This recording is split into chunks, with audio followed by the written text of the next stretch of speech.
that within time, the companies that try to lowball you in with a lower premium, over time, you'll be paying more in the long run.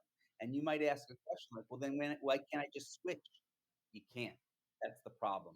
Your health is dependent upon whether or not you can switch. They're insurance companies, and they're going to ask 10 very specific questions related to your health that will possibly preclude you from an insurance company wanting to take you on as a higher risk person.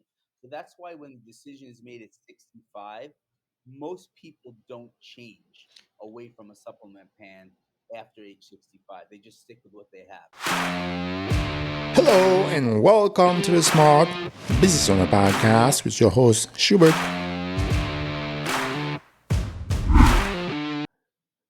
Hey everybody, welcome back to the show. This is Schubert, your host with the Smart Business Owner Podcast, and today we have Andy Nee with us. Andy is a Medicare supplement agent, and Andy is here to share his story with us. And Andy, welcome to the show. Thanks, Schubert. Thanks for having me. I appreciate it. Of course, of course. It's we're right around the holiday, and we're very happy to have you here. And why don't you go ahead and tell us a little bit about your background, where you're from, and let the audience know a little bit about you. Sure, absolutely. Born and raised in New York, moved down to Palm Beach Gardens, Florida, about 6 years ago. One of the best things I ever did. I have a background in accounting and finance. I have my CPA, and I decided to go into the Medicare supplement business, which I'll tell you a little bit more about on this podcast. But Right. I have a business background that's been mostly in relationship management and sales within the corporate world most of my career. So that's what led me to want to pursue this Medicare supplement life and health insurance agent certification, which I have, and I love helping people out. Now, specifically when it comes to entrepreneurship, because as a Medicare supplements agent, you're an entrepreneur, and you mentioned sales as well. How did you get introduced, or how did you get started when it comes to entrepreneurship? That's a great question. So my experience with entrepreneurship goes back to my father. My father was a CPA, and then he gotten interested in owning supermarkets, and he built a chain of supermarkets in New York. So I always got to watch him go from working a job at a partnership company as a CPA and saying, I want to be an entrepreneur and have my own businesses. So I watched him build these supermarket businesses into very successful businesses. And this was an opportunity for me, I felt, to go do something more entrepreneurial where I'm my own boss. I build something that no one can take away from me, which I'll tell you a little bit about why when we get a little bit further in this podcast. Yeah, 100%. Now, was it after you saw your father, was it an event that that spark, that ignite the spark, where you say, hey, you know what, I wanna take the leap? Because when it comes to entrepreneurship, let's face it, it's not an easy journey. It's tough. A lot of Yeah. time people see things, say, hey, I could probably be an entrepreneur, but they never take the leap. They never take they never jumped into the field. So was it something in particular? When did you realize that, hey, you know what, I want to work for myself. I want to be an entrepreneur, and also I want to work in the medical expenses or in sales business. Yeah, so there are two real events. So one, I lost my father about a year and a half ago, and he had experience because he was a Medicare supplement customer. He passed away at 79, but him and my mother were on Medicare supplement plans since age 65. So the one thing that I saw as I took over the finances for my family, as being the oldest child, was that the supplement plan really took a lot of the stress and burden away from our family in terms of out of pocket expenses, unexpected expenses that might have come with my father's ailment. When I learned about that, I said, wow, more people should really understand and know what their choices are when it comes to Medicare when they turn 65. Some people go for different routes. They go for the free advantage plans versus the supplement plans. And we can dig a little bit into that a little bit further in the interviews. But that's the first thing. The second thing that got me really interested in doing this on my own was I've been in corporate America for a long part of my career.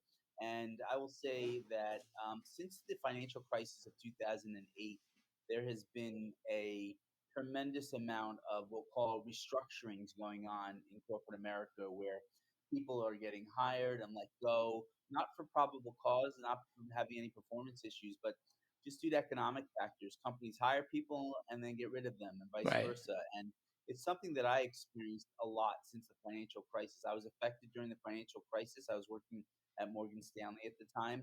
They went through a massive layoff, and ever since then, everywhere I land in corporate America, I'm always the last in, first out, and it's been frustrating to me. So I felt I need to build something that I can call my own. So that's where it got me interested in my father's triggering of letting people know about Medicare supplement, and me realizing that this is something that if I build it on my own and build relationships and build contracts and I'm able to sell it, it's something that no one can take away from me in corporate America. It's my own business.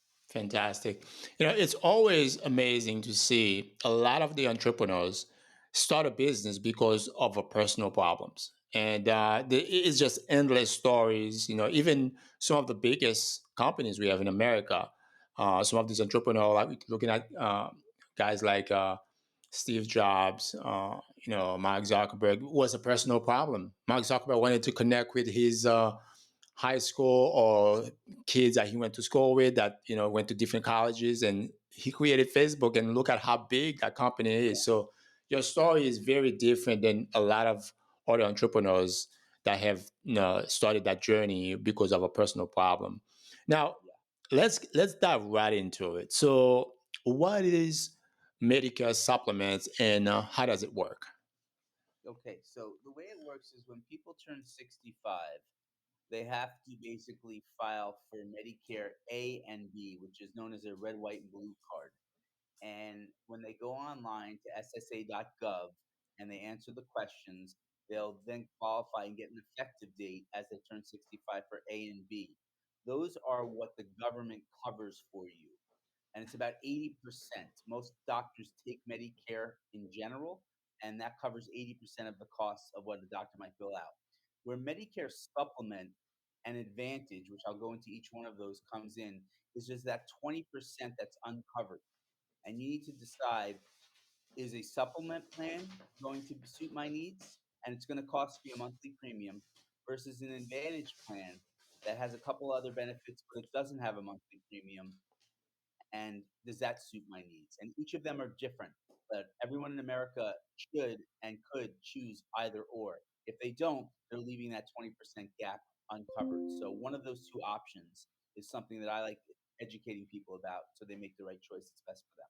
So basically the supplements comes into place because even though they don't tell us that, is that Medicare is not that they don't cover the medical expenses at 100%. It's only 80%, as you said. Now, who is eligible and how can they get enrolled? Right. So when you turn 65 and you choose, let's say you want to go down the Medicare supplement path, you talk to people like me, and I'm an independent agent and I represent a handful of different companies. I don't work for any companies individually, but I'm an agent sourced through them. And I talk about the different premiums. Each of the plans are designated by letters, G meaning one of the greatest plans, N being a nice plan. They all have letters associated them on supplement, and it all is about how much of that 80%, that 20% gap that they cover, and that's how much your premium will be. But the big thing to take away and understand about supplement is it gives you freedom of choice. You get to choose any doctor, any hospital, anywhere. And most people that I work with want that. They want that freedom. They want to be able to always be told that I can choose any doctor, hospital, anywhere, anytime, without having any restrictions. The other side of that coin is what's called Medicare Advantage, and that is a plan that is usually has 0 premium, so that's appealing to a lot of people because they don't have to pay a monthly premium. And what's included in that, they also get usually dental, vision, and prescription drugs. So to them, they look at it as a great option, so it doesn't cost them anything on a monthly basis. But what they do need to understand is it's very much like an HMO or a PPO. Doctors and hospitals come in and out of participating network, and if you sign up today and your primary care physician or your specialist is in the program today, they might not be there tomorrow.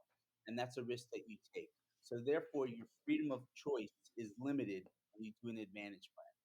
So it's somewhat the same as the healthcare system when you have a PPO and an HMO. So that's a different name as you're transitioning as becoming a senior, turning 65. So instead of having a PPO or an HMO, so you go to supplements versus Advantage. Yes, supplement will kind of bridge that gap where it only covers that 20% gap. You will have to get a prescription D for your prescription drugs in addition to cover your drugs separately. Some premiums are nothing, some are very minimal, but you have to supplement a Part D with a Medicare supplement plan. And again, a Medicare supplement plan will have a monthly premium. And it's all based upon zip code and it's all based upon age as well. So age and zip code, that's what's going to determine how much you pay in premium. Exactly. Now that premium, does it differ? Does it vary?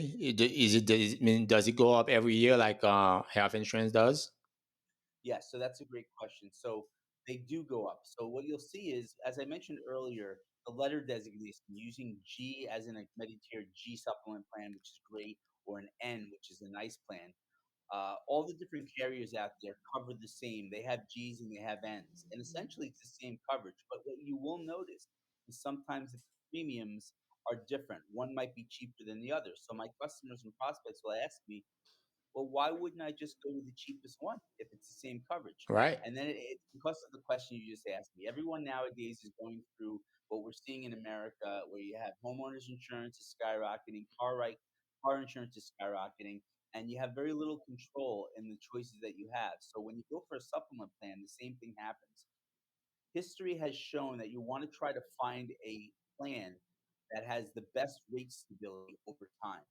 So therefore, if for example, one company is offering it for you for 250 a month, but they've been averaging 10% increases a year for the past 10 years, you can do the math and see where it's going to multiply.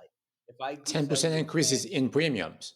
in premium, if I tell you there's another plan for the same exact coverage that's about 290 a month, you might say, well, why would I want to pay 290 when I could pay 250 for the same thing?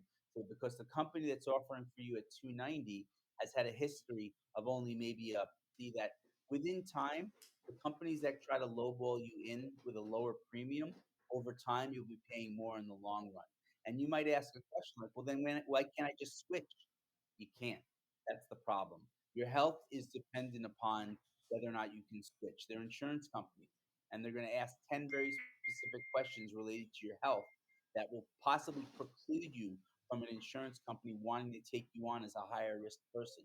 So that's why when the decision is made at 65, most people don't change away from a supplement plan after age 65. They just stick with what they have. Now, when it comes to pre-existing conditions, so are the companies allowed to discriminate against people that have pre-existing conditions? So when you first make your election, when you turn 65, it's a guaranteed issue where there's no questions asked. So if God forbid you have an ailment such as cancer or something like that, and you're turning 65, they won't ask you any questions about it. You don't have to tell them, and they can't deny you coverage when you first apply at age 65. Okay.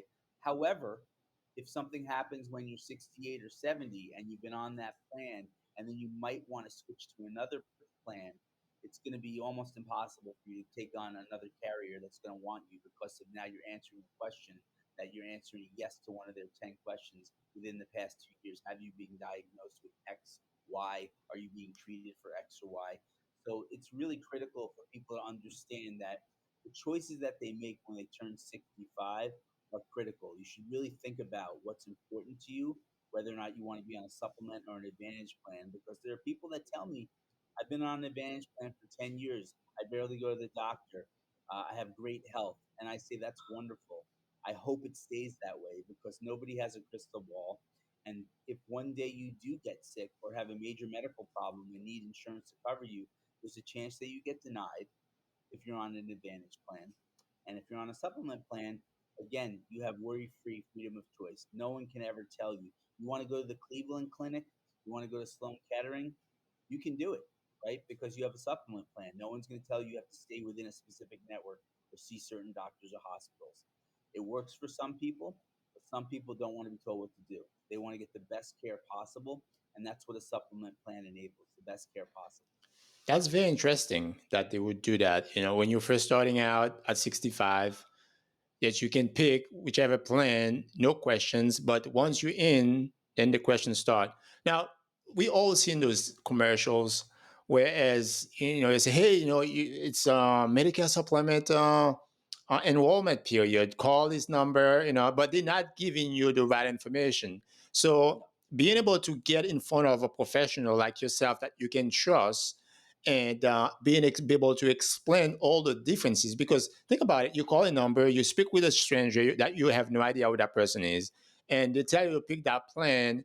If they don't make the right recommendations, so chances are you're probably going to end up paying a lot more. Because if 3 years later you realize that, oh, wait a minute, that's not the plan that I want. I want to change. I want to switch it out.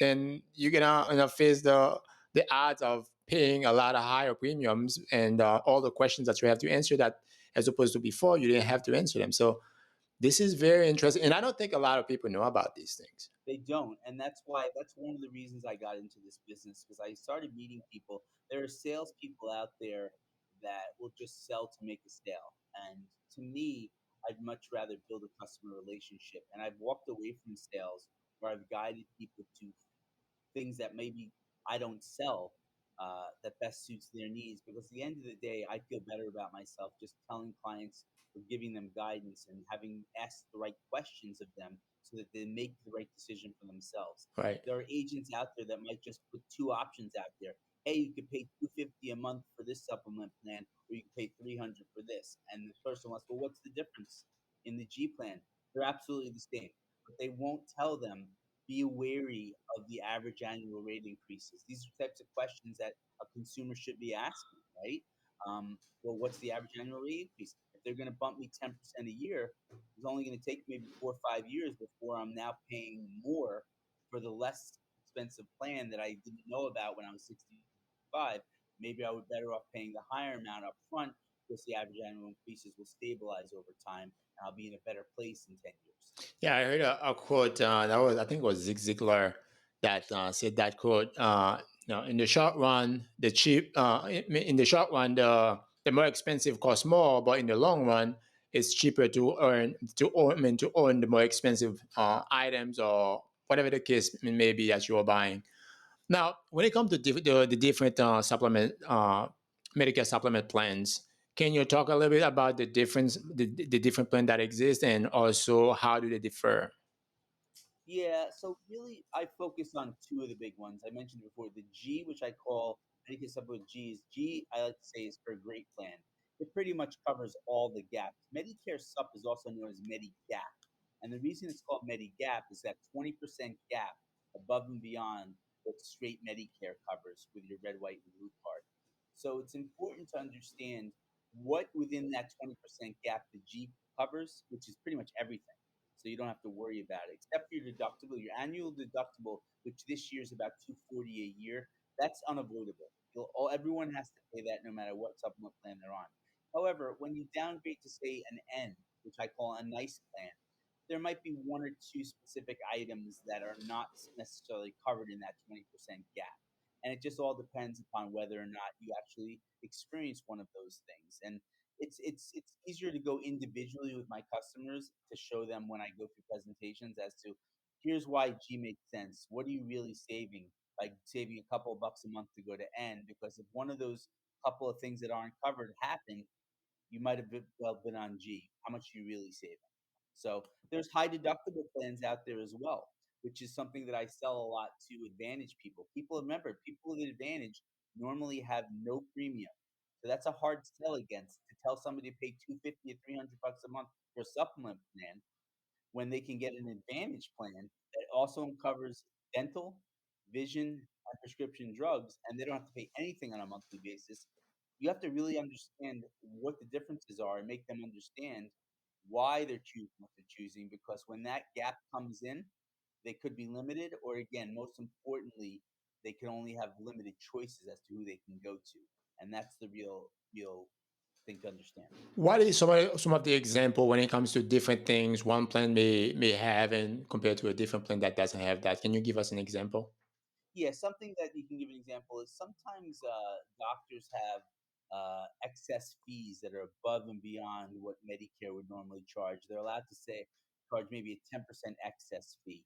So something like a G plan will cover that. So if your doctor that you're choosing to go to says, "Hey, we're gonna bump an extra 10% on top of what's reasonable and customary," most people are like, "Okay, well, if I have a G plan and that's covered, I don't really mind it as much," right? However, if you downgrade to, say, an N plan, maybe that's one of the 1 or 2 things that's not covered. So then do the math there. If you have a $10,000 procedure and they're charging you $11,000 because you chose to take the N plan a little less expensive, you'll be out of pocket that extra $1,000 because you didn't cover that gap.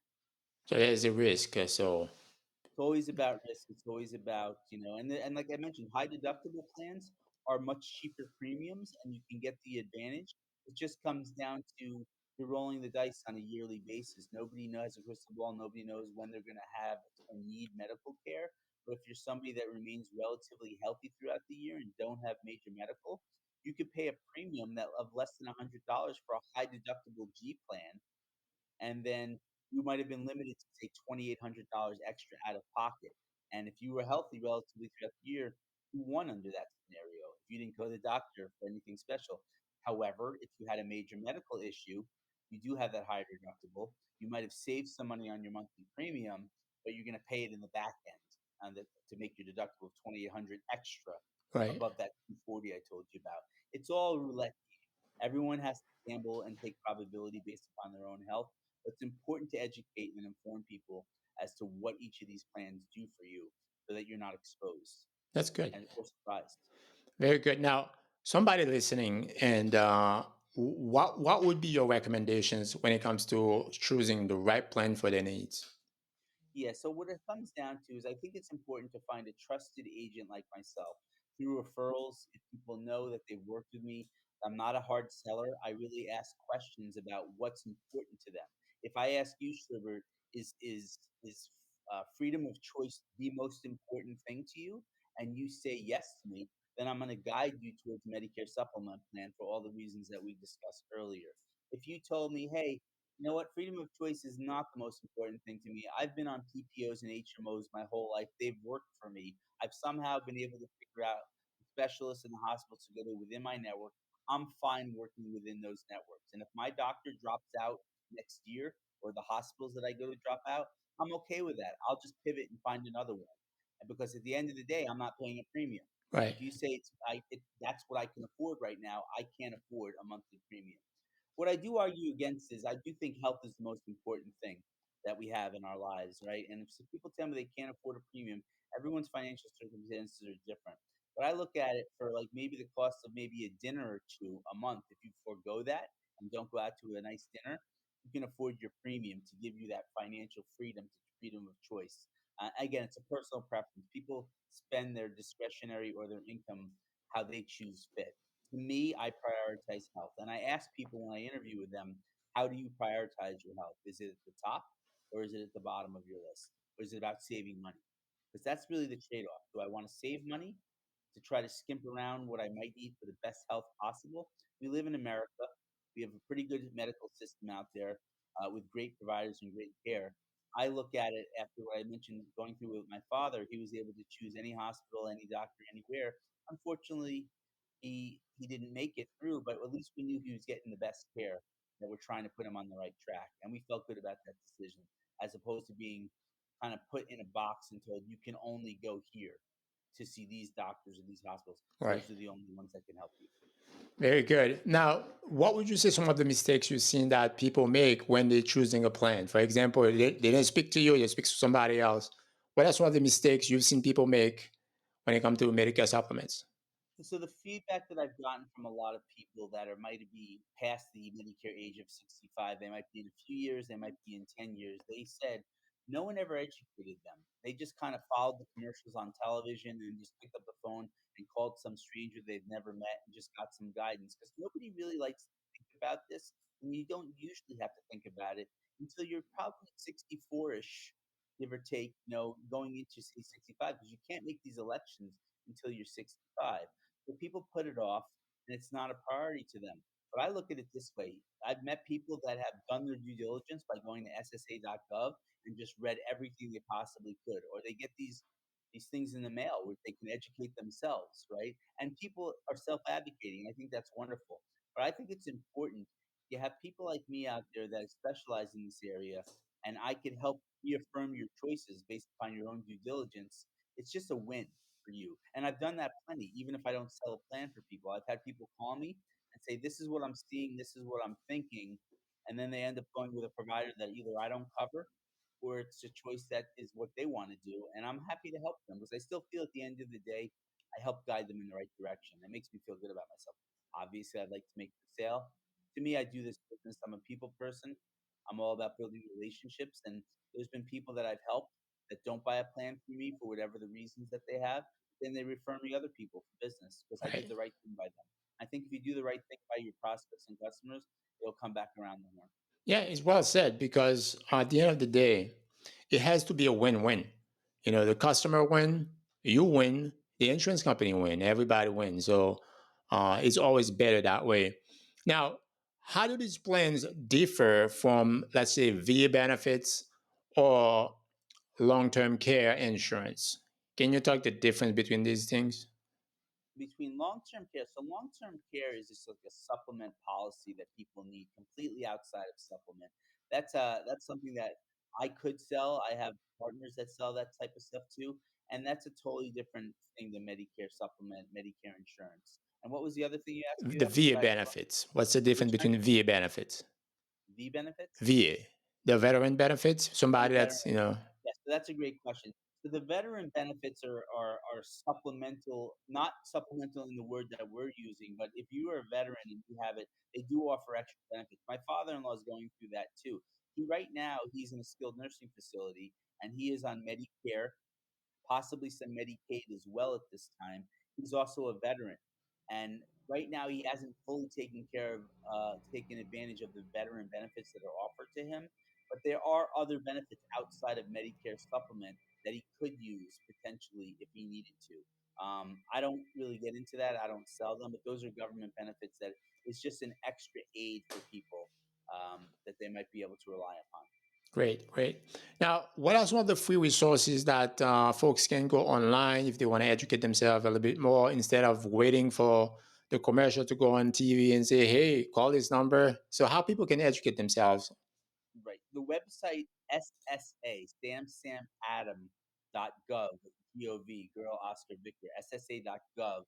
You can navigate. It's a really intuitive website where it answers. There's so many FAQs. There's so many guidance areas to get you to register, to show you where to go to register for your AB card, and answer as many questions as possible. It's a really great website. People that I've worked with before they met me, they just really thoroughly examined that website and just went through it on their own. And then they came back to me and said, if I understand this correctly, this is what I read. And I try to reaffirm or correct them if they're wrong or if they're misled in any kind of way. But that resource is out there for people to do. But I look at it as you have agents like me that like to work with people. You can't believe everything you read online. You can misinterpret things. So it's much better to just get an expert like me on the phone to say, I want to reconfirm my understanding, and then I build that trust and rapport with them, and this way I help them. Like, like the old saying, go. An educated customer is the best customer. Right, So being able to educate them before they come to you, even after they come to you, you can still educate them. So right. it's better for them to know exactly what they're getting involved in, and especially with those uh, choices that they cannot make once they get locked in into those plans. Now, building a business as an entrepreneur is it's not an easy task. So, what would you say some of the successful principle you have used over the years, or you do on a daily basis to keep you going and get out there every day and go help people? Yeah, I do a combination of cold calling. Cold calling, I find nowadays, picking up the phone and calling strangers in this day and age hasn't been the most successful way to build a business. I think that everything has changed over the years. People block numbers. People don't like to pick up numbers they don't recognize. I leave a lot of voicemails, and not a lot of them get returned. So what I like to do is I join networking groups. I get out and do events, and I just talk about what I do with people, letting them know what I do. And I rely big time on referrals. Once I've either sold somebody or had a conversation with somebody, or through my networking groups telling people what I do, people naturally bring them to me so we can have a conversation, and it kind of builds upon itself. it is a slow grow. I will tell you that building a business like this is a slow grow. There are people that are very successful hitting the phones, but some people look at it as a numbers game. If I make 500 phone calls a day and I get a few people on the phone, Right. those few people could blossom into a lot more businesses. I do this as a side hustle. It's something I'm very focused on, but it's something that I still work a full-time job during the day, but I make time when I can for this supplement, either on the weekends or at nights or mornings or throughout my day to help people with Medicare. Awesome, awesome. Because at the end of the day, you are in the business to help people, and you want to make sure that people understand what they are doing. Now, when it comes to challenges, what would you say uh, some of the major challenges that you have solved, and how did they help you become who you are today? So one of the biggest challenges I mentioned was probably the 2008 financial crisis when I was working on Wall Street. I was part of a downsizing and restructuring at a big company called Morgan Stanley. And as we know, looking back at that time, a lot of banks went out of business, which was unforeseen circumstances. I didn't realize at the time how hard it was going to be to land another job. It took me over a year to land another job. That was a Wow. long time to be out of work, but I Yeah. will tell you, it was not from a lack of trying. So what actually was the biggest challenge for me was I was a relationship manager at the time doing some sales, but I really started to hit my LinkedIn network really hard, and I was never a shy person, but you have to really go out there and prospect when you're looking for a job. It's very much like dating. It's very much like soliciting sales prospects where I was going out to that network, emailing, calling, just speaking to people, just picking their brains, building relationships with them. And then I realized because what didn't kill me made me stronger. I was forced to do that because I was looking for my next job. Right. But what it did was it ended up subconsciously developing a skill set that I use nowadays in entrepreneurial businesses where I'm not shy to pick up the phone. Some people get lazy. They don't want to talk to people. They shy away from talking to people. I realize that I talk to everyone whenever I can. I try to help people. Pay it forward. There was a lot of people during that time that tried to help me with networking that led me to my job or my next job. And sometimes it's the people that you least expect. It's not always going to be your immediate circle of friends and family that are going to connect you with a job opportunity or a sale opportunity. And that plays the same for what I do right now. Sometimes it's people that you least expect, who you get introduced, a friend of a friend, or something that resonated with somebody that you reached out to. Hey, I know somebody. Hey, my mother could use some help for what you're doing. So the more that you get yourself out there and the more that you talk to people and evangelize what you do, the more success you have probability of getting more and more prospects coming your way. And that's what I rely upon a lot more than straight cold calling. That's good. That's good, because cold calling can be tiring, especially you're calling a bunch of strangers. They have no idea who you are. I'm not saying not to do it, but as you said, using different avenues to expand your business is very good. Now, when it comes to uh, mistakes, let's talk about some of the mistakes you see people in your industry. It could be Medicare supplements, or just entrepreneurship. Some of the mistakes what are some of the mistakes you've seen people are making, and how do you think they can avoid these mistakes? Yeah, I think building credibility with your clients is the most important thing. Sometimes sales people have a bad connotation, right? Where people think that they'll do anything to sell and they won't always tell the truth. That's not who I am as a person. It's not who I want to be known as. I think it takes a lot to build your reputation and trust, and it takes only a small misstep for you to lose it all, right? Right. If you screw up with somebody. So I feel like what I've seen out there is misinformation where there are salespeople that don't tell people about the rate increases. They don't tell them what they should be thinking about. They don't tell them to look at just the sticker price of Up the car, front. right? The same thing if you're buying a car. You want to buy a car, you can buy a car for $25,000 or you can buy a car for $75,000. They're both Right. going to get you to a destination, right? They both do the same thing, but Right. they do it differently. And knowing what the features are within that car is that what I feel is what I like to do as an agent, and I like to inform people about, hey, you want a $25,000 car? Here's what you're going to get. You want a $75,000 car?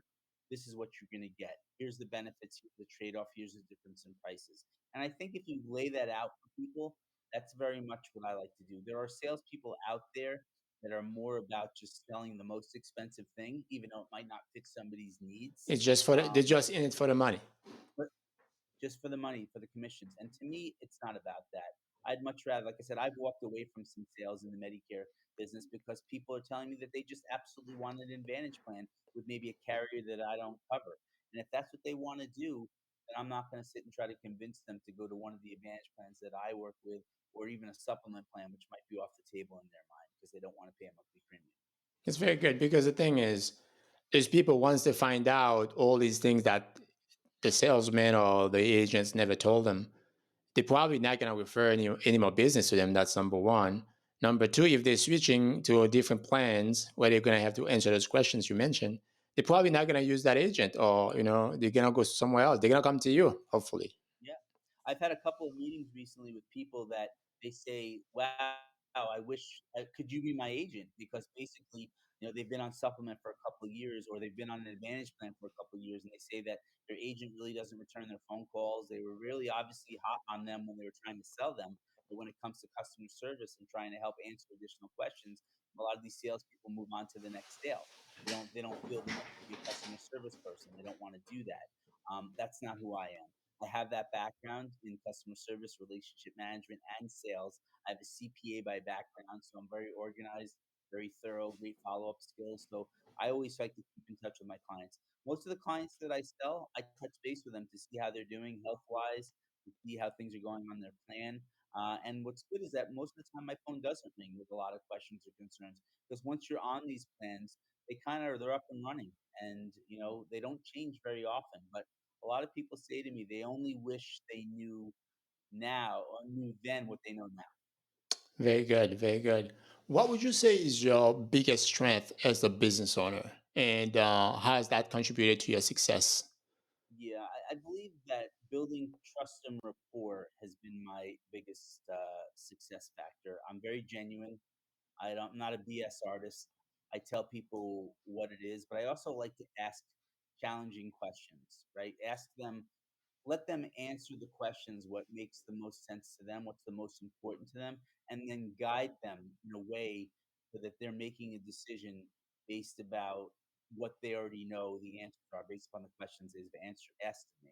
So this way it's an easier sale, right? I find the challenges, I find out what's important to them, and then I present the options and I say, which one do you think would suit you best based upon what you just told me? And then they naturally feel better about their decision. Is It's it not me guiding them saying, "You should choose this because." It's, "These are your options based on what you told me. Which do you think would work best for you?" right now? Is it in just one sitting that you do that, or is it multiple meetings? A lot of times, I've done both. A lot of times I can do this in a very quick 30-minute call. I have a certain, question rapport that I like to go through, some basic questions with people that I go through my clients, like some of the stuff we've already talked about. How important is freedom of choice to you?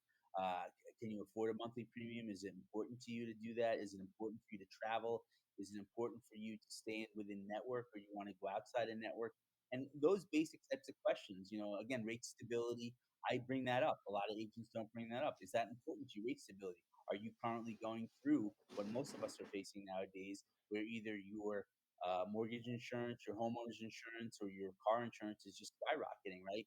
No one would have known to ask those questions when they signed up for those carriers. What is the average annual rate increase? Have they been bumping things up way more than normal? Or is this just an anomaly going on the past few years? But in the insurance industry, you can ask for a track record. You can ask, what is this company that you're talking to me about? What has it been like in the past few years? What's your average annual rate increase? Oh, that one's 10%, this one's only 1? Okay, now I understand why one premium is cheaper than the other, because at some point, it's gonna surpass. Like the old saying, past performance is not guaranteed of future performance. However, it give you a good indication because historically speaking, if they have raised rates in the past multiple times, chances are they probably will in the future. So it's very important to know that up front before you make that decision. Yeah, yeah, and that's the reason why certain supplemental carriers have a much cheaper premium, because they understand they're fishing. They're gonna get somebody that wants to supplement, and they wanna pay the least amount possible, And once you lock them in 5 years or so, with the average annual rate increases, they're gonna wait. So if they only charge 200 and then another carrier charge 250, they know with the increase at some point they're gonna be making way more money because it's gonna make it much more difficult for somebody to switch to go to another plan once you're locked in past age 65. And Right. people who don't know that find out the hard way. Right. Now, growing a business can be tricky. It's not an easy process. What would you say some of the principles or strategies that you have used to help you scale up your business? Yeah, I think about building your reputation, right? Becoming somebody who's trustworthy and credible. Um, just really being a man. I'm very responsive. I think that that's something I learned from my father and learned in my life, where when somebody either reaches out to me by a phone or email, I try to get back in a very timely manner.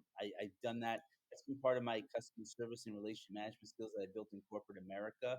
There are times where I would get a few hundred emails within a week or within a day sometimes, and although I know the customer's waiting for a response, what I'd like to do is before I ended my day, even if I didn't have an answer to that specific question, I'll give them a call. I'll respond to them and let them know, hey, I acknowledge your question.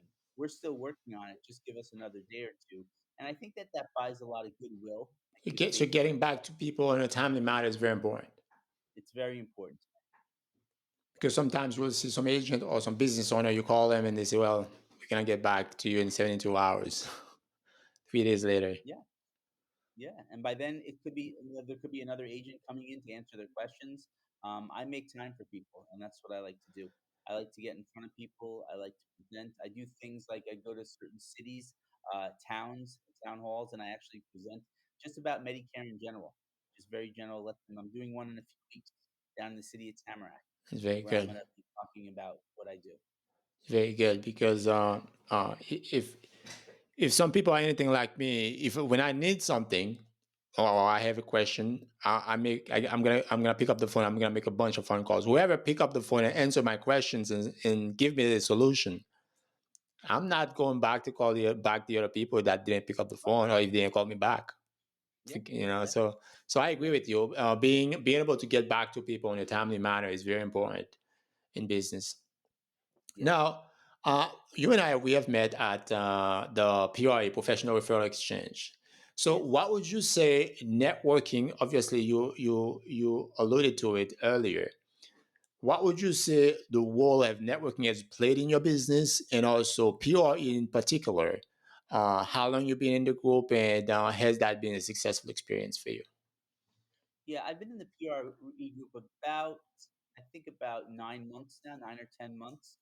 It's been a great experience because I've met a great group of professionals. It took me some time to build some trust and rapport with all of them. They had to know. Sometimes they knew people who were in my position that were either in the group before me or they had somebody from the outside. So I had to really get in there and speak to them on a weekly basis, get them to know what I do, tell them about stories about how I've had successes, how I've overcome some challenges, and for them to give me a shot by referring a couple of people to me, seeing the responsiveness and how quickly I get back to their friends, how knowledgeable I am by presenting to them in our group and telling them what I do, so they really understand that I know what I'm doing. That's been critical because to me, that's one group of people that's almost like a family where I feel like they're an extension of my business. Right, They're trusted liaisons that can go out there and market for me because they're out there doing their thing, whether they're playing pickleball, whether they're on the beach, whether they're at a restaurant talking to their friends. Hey, I know a guy. I know somebody who can help you. To right. me, I like doing that and evangelizing and spreading the word a lot more, like I said, than actually picking up the phone and just smiling and dialing all day long to strangers. That a lot of them get upset when strangers Even though when you're don't respond. smiling. Yeah, exactly. That's good, man. That's good. Now, would you say that it's been a successful experience the last 9 months that you've been in the PRE? Yeah, definitely. I've made a great group of trusted professionals that I try to refer business to whenever I can, and vice versa. I have a very specific niche with people that are turning 65. There are people that can choose to change plans when they're past age 65. There are some obstacles and hurdles to overcome, but I'm able to talk them through that. People can switch from an advantage plan to a supplement plan or vice versa. This is the annual enrollment period right now, which is ending actually shortly. It's usually from October 15th to December 7th. And basically, this is the time that people are calling and reaching out and saying, "Hey, what are there any changes coming to my plan?" And if I can, I dig into their plans with them, ask them what's important to them, and see whether or not it makes sense for them to switch. Now, Will is they it still free? You do that for free, right? You don't charge them Yeah, to consult and review the plans for them.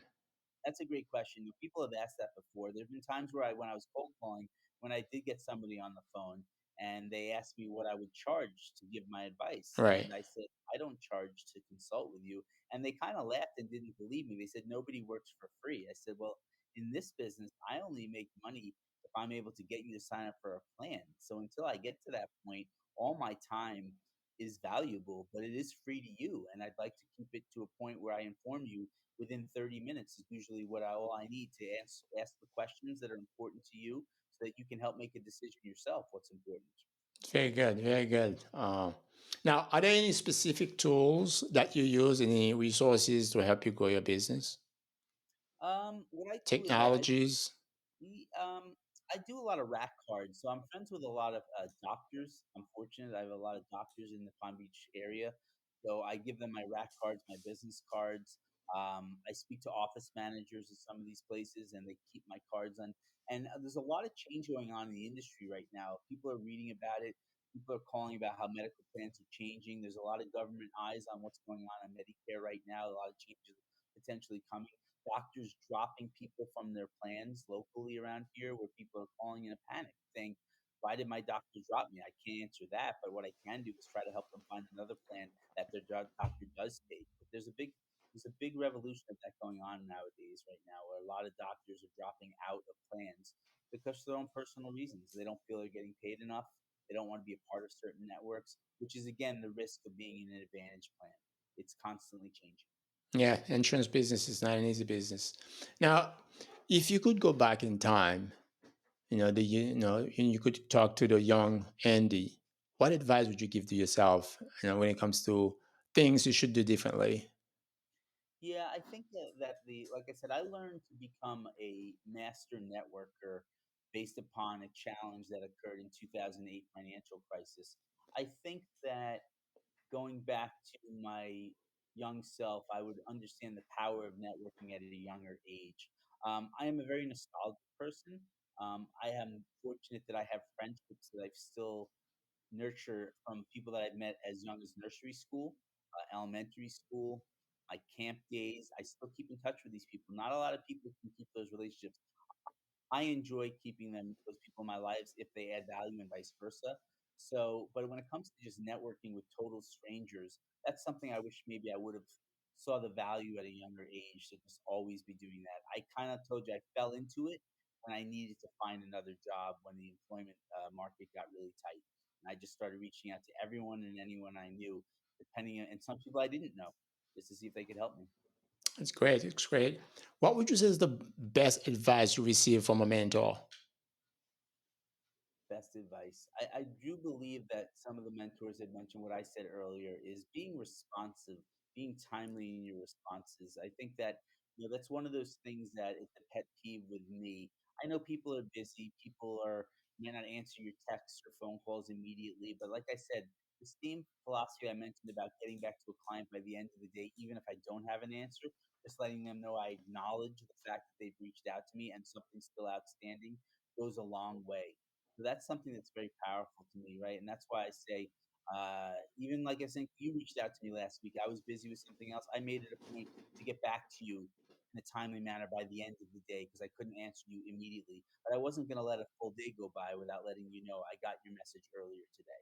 I think it's important because people look at that as sometimes I'm just not important enough. Or how do I know that you're not asking me something important about what we do in this business where you need an answer? You have a client that Right. might need an answer. So I think about why you're asking me, and I always try to be responsive in a timely manner. It's very good, man. It's very good. It was a great conversation. Yeah, So, thank you. if somebody's listening and they want to get a hold of you, Andy, how can they do that? So my mobile number is 917-941-7322. My business email address is Andrew Nee, KNEE 44 at gmail.com. I don't currently have a website right now. But again, referrals, you can either email me, you can text me or call me. And like I said, I'm here to give you my time to answer any questions that you might have. It's very good, man. It was a great conversation. Any final thoughts? Any final wisdom you want to share with the public? No, just one of these things about just remember when it comes to Medicare, it's one of the most important choices that you're going to have to make in your life as you get ready to turn 65. Don't take it for granted. Don't rely on commercials. Don't rely upon maybe your own due diligence. It's always important to get a second or third opinion, and I don't charge for mine, so you might as well reach out to me and run any of your questions by me to reaffirm your choices so that you feel like you made the right choice. So they have nothing to lose, basically. Nothing to lose. Not going to cost them anything. That's awesome, man. Andy, wow. Thank you so much for doing that, man. And those listeners out there, I hope you learned a ton because I sure did, Andy. Thank you so much.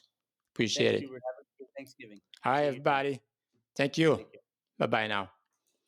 You've been listening to the Smart Business Owner Podcast. See you in the next episode.